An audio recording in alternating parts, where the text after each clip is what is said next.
Middle Bill.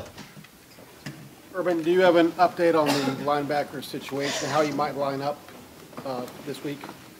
I mean, like who's at Will and Sam and all that stuff? No, we're not going to give you that, but we will say Baker's been cleared, he'll play, and Book is still questionable. And did you guys do anything different? I think you did do something different schematically with your linebackers last week. Could you elaborate on anything that you did in terms of just how you played them? Well, we had some personnel changes. You know, Worley played the Will for the first time, and Malik started Sam. But as far as schematics, no.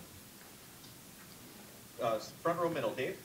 Do you feel like you found your identity offensively now? I mean, you guys obviously want to be balanced, but as far as sometimes, I mean, you guys feel like you can be like a power running team, moving the tight end to the backfield sometimes. Do you feel like you guys have found your identity now? Yeah, I feel like offensively, other than we had 2 bad games, you know, for most part, you know, you just, if you look at balance, I'm not sure this is a really balanced offense right now. And a lot of it depends on what the defense is giving you and how it's going. So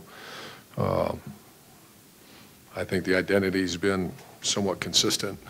You know, we ran the ball really well Saturday, and we did a good job of getting the ball in the tailback's hands. That's the biggest priority, and that's going to continue to be a priority.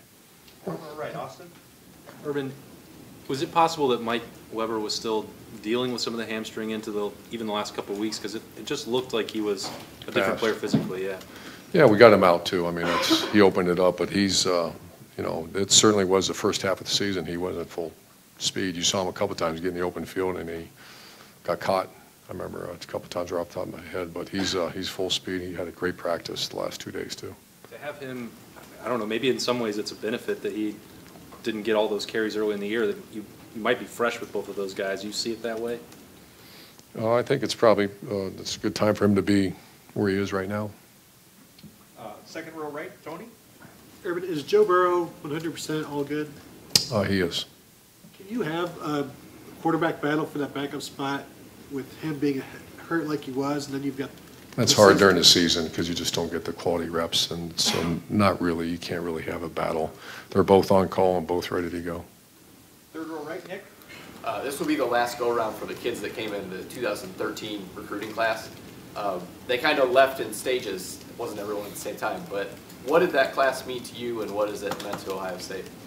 You know, it's a very successful class, obviously part of a national championship, and then this story's still being written. So, and wonderful guys. This is, you talk about the, you know, you bring people in here that represent their families in this university, and I could be, you know, that group of players are going to, I was looking at the list today, because like you said, there's some were left early for the draft, others were fifth-year guys, et cetera, but this is a wonderful group of guys.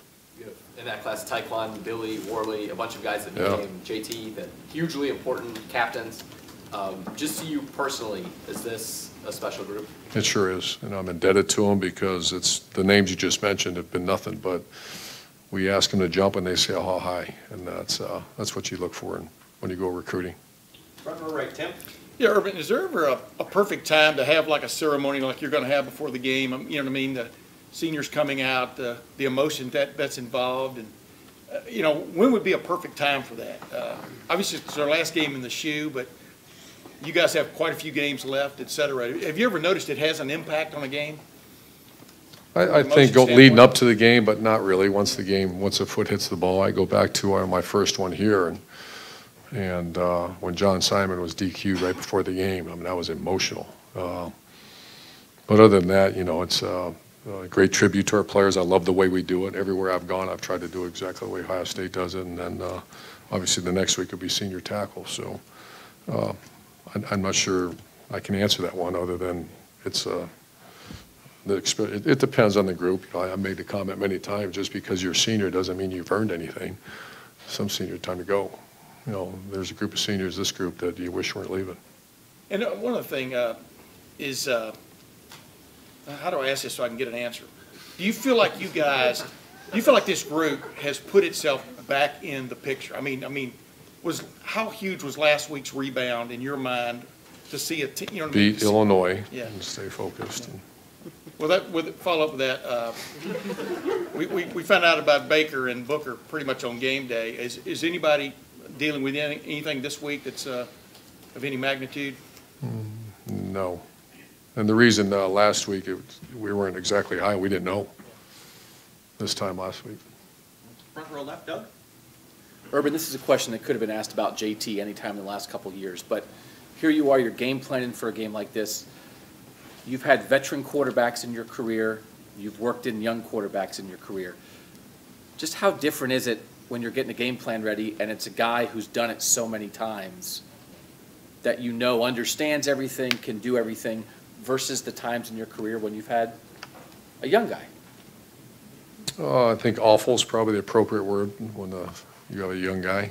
You're excited because you want to see him develop like JT his first year. I mean, we had no idea what was going to happen. And, you know, whoever gets the keys to the machine next year will be somewhat the anxiety of not knowing what he can exactly do. But, yeah, it's a comfort zone to have a Tebow, to have a Braxton, to have someone, you know, that is a veteran player that you know exactly, and they're very familiar with the offense. And final question, far left, Matt? This Illinois team you're playing a lot of really young guys, I think 16 starters that are true freshmen. What do you see with this group you're about to play? What do you I see what, you know, I've been in similar situations where you just say, I'm going to build and take young players, and they're very good young players, and they're, you know, they're betting their ranch on them, which I think that's appropriate. Great. Thanks, guys. Very much. Thanks, everybody.